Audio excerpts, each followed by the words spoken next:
Ao fim e ao cabo, isto aqui espelha, não sei se alguém viu ontem a apresentação do professor Carlos Fabião, é aquele 1% que aparecia lá num dos gráficos dele, isto é parte de 1%, mas é uma parte que julgo ser bastante significativa desse 1%, porque ao longo destes 10 anos a ERA perdeu apenas 3 concursos para intervenção em estruturas arqueológicas.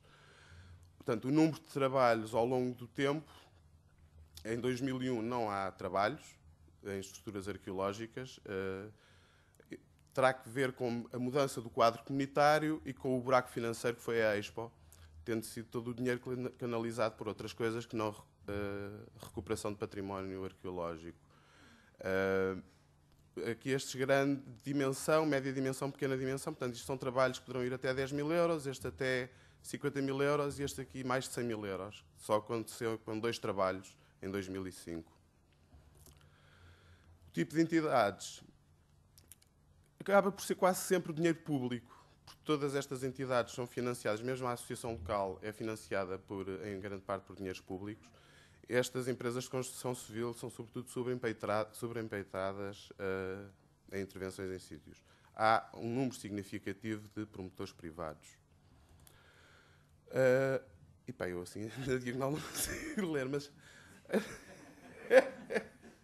Mas, bom, basicamente, há aqui uma primeira fase, a tal estratégia que falei no início, que tem que ser, ao fim e ao cabo, é um processo interativo e, embora isto apareça assim escalonado desta forma, pode haver fases que voltam atrás e que são reequacionadas ao longo do tempo. Portanto, mas há aqui estas primeiras, têm a ver com uma fase de arranque. Estas duas, ao fim e ao cabo, o que é efetivamente possível e quais são as expectativas de quem gera o sítio ou de quem é o proprietário do sítio, e depois sempre um raciocínio sistemático sobre aquilo que é feito. Muitas das vezes associa-se, por exemplo, num circuito arqueológico tipo Antas, que a manutenção do sítio é ir lá cortar a erva. Portanto, e a manutenção do sítio não é isso. É sobretudo uma interpretação, é isso também, mas é como é que essa erva é cortada e o que é que está a acontecer aos sítios ao longo do tempo. Esta abordagem, ao fim e ao cabo, permite uma racionalização, um conhecimento sistematizado e uma sistematização de dados técnicos e financeiros para informar a entidade gestora do projeto. Isto permite uma programação fundamentada, um controle de custos ao nível patrimonial, portanto, é uma forma boa de garantir que as coisas se mantêm efetivamente em bom estado e um controle de custos ao nível financeiro também. E é tudo. Muito obrigada pela mais uma reflexão a fazer, a um comentário que o Pedro Braga fez acerca da falta de manutenção e que até reforça com esta última comunicação que ouvimos. Por diversas circunstâncias, e sobretudo pensando em que ainda estamos numa situação em que, como o Pedro também explicou, o financiamento público tem uma dominância praticamente esmagadora nestas questões da gestão e da conservação.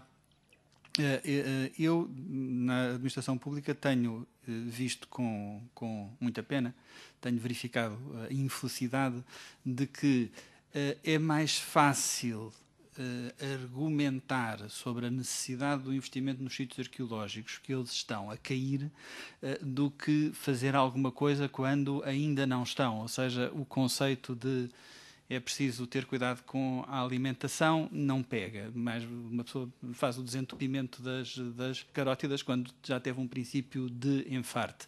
E este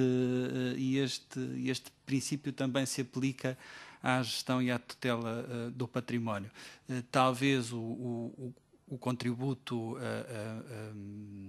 profissional, no bom sentido do termo, de pessoas da área da gestão, como esta última contribuição que ouvimos, venha eventualmente, e creio que apesar de tudo começa a haver alguns sintomas nesse sentido, a modificar a situação.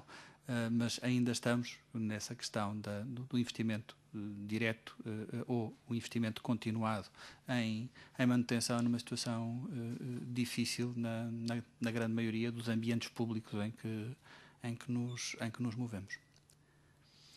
Eu posso só comentar um propósito disso. Por exemplo, no sítio de Castelo Velho, em conversas com o IPAR, obviamente que aquilo sendo uma estrutura de terra terá que ter alguma manutenção até mais incisiva do que outros sítios. O dinheiro que eles tinham, que veio da CEE, era para restaurar, quer dizer, não há sequer cabimento para a questão da manutenção. E se calhar não tem que haver, porque a perspectiva se calhar da CEE é nós damos dinheiro para vocês arrancarem, mas depois continuem sozinhos, não é? O que acontece é que não há propriamente uma estratégia do continuar sozinho, há o de tapar buracos. O que é que isto leva? Leva a que haja muito poucos trabalhos por ano, quer dizer, não há propriamente uma criação de um corpo técnico e pensador regular, constituído por várias pessoas, o que acaba por ser bastante desgastante.